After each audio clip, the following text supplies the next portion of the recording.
जय जगन्नाथ। मैं हूँ यहाँ पर सदर बाजार में। जगन्नाथ मंदिर जो है 7 पुश्तों से करीब 150 साल पहले, अगर छत्तीसगढ़ का इतिहास कहा जाए तो छत्तीसगढ़ में सबसे पहले रथ यात्रा का जो प्रारंभ हुआ होगा, मुझे याद लगता है कि यहीं से हुआ होगा। हमारे साथ श्री ओम प्रकाश पुजारी जी भी हैं, इस मंदिर के सर्वाकार भी हैं, और इसके अलावा RSS के जो है हिंदू धर्म जागरण मंच से भी जुड़े हुए हैं। ये कैसा लगता है कि 150 साल से परंपरा चल रही है, कुछ इसके बारे में बताइए।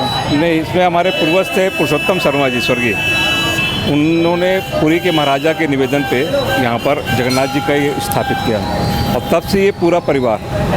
और 3 अभी रायपुर वर्तमान में 3 जगह है, मंजू ममता में है, यहाँ और एक टिकरापारा में घर है। तो रथ यहाँ से जाएगा वहाँ टिकरापारा में दीपक हाउस।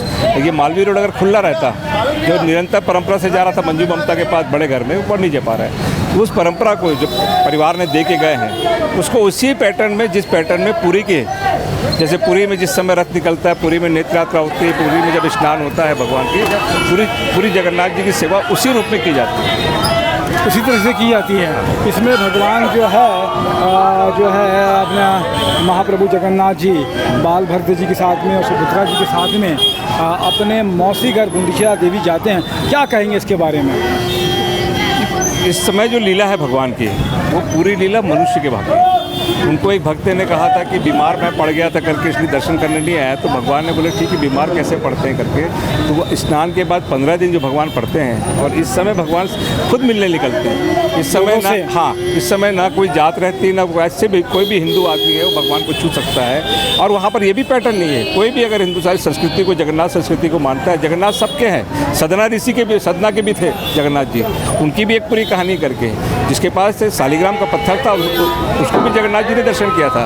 तो जगन्नाथ जी कहीं भेदभाव नहीं करते, और इस समय भगवान को छू सकते हो आप, उनको किसी तरह स्पर्श कर सकते हो, कुछ भी मांग सकते हो। भगवान आपके द्वार साहब में आ रहा है, खुद ही भगवान इसके बाद जा रहे हैं। ये 15 दिन तक अपनी मौसी जो है गुंडिचा देवी है, उनके यहाँ रहेंगे, वो यहाँ रहेंगे, और लक्ष्मी जी यहाँ वास करेगी। जय जगन्नाथ। हम यहाँ पर हैं कुशालपुर में, हमारे साथ में श्री अरविंद अवस्थी जी हैं, छत्तीसगढ़ श्रमजीवी पत्रकार संघ के अध्यक्ष भी हैं। आप आज अपने घर से ही मंदिर बना कर रखा हुआ है आपने, और हर साल धूमधाम के साथ में रथ यात्रा निकाल रहे हैं। कितने साल हो गए हैं और क्या इसका उद्देश्य है? तपेश भैया, मंदिर बना के मैं नहीं रखा हूँ, प्रभु मंदिर बनाया है, उस मंदिर में मैं आश्रय में हूँ।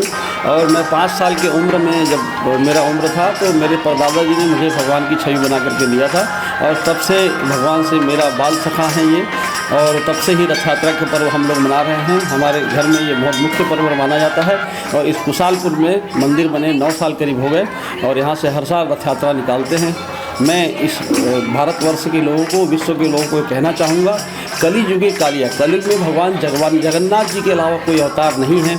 समस्त पापों का नाश करने वाले, समस्त सुखों को प्रदान करने वाले, भक्तों पर दया करने वाले दयालु श्री जगन्नाथ जी की भक्ति हम सबको मिले, हमको सबको उनका छत्र छाया मिलता रहे। जय श्री जगन्नाथ। क्या यह पौराणिक कथा है कि ये रथ यात्रा निकाली जाती है, आपको ध्यान में आया? भगवान श्री जगन्नाथ जी जब द्वापर युग में कृष्ण रूप में जन्म लिए थे, तो उस समय अपने मौसी के यहाँ यज्ञ में गए थे, और 9 दिन यज्ञ में शामिल होकर के वापस लौटे थे।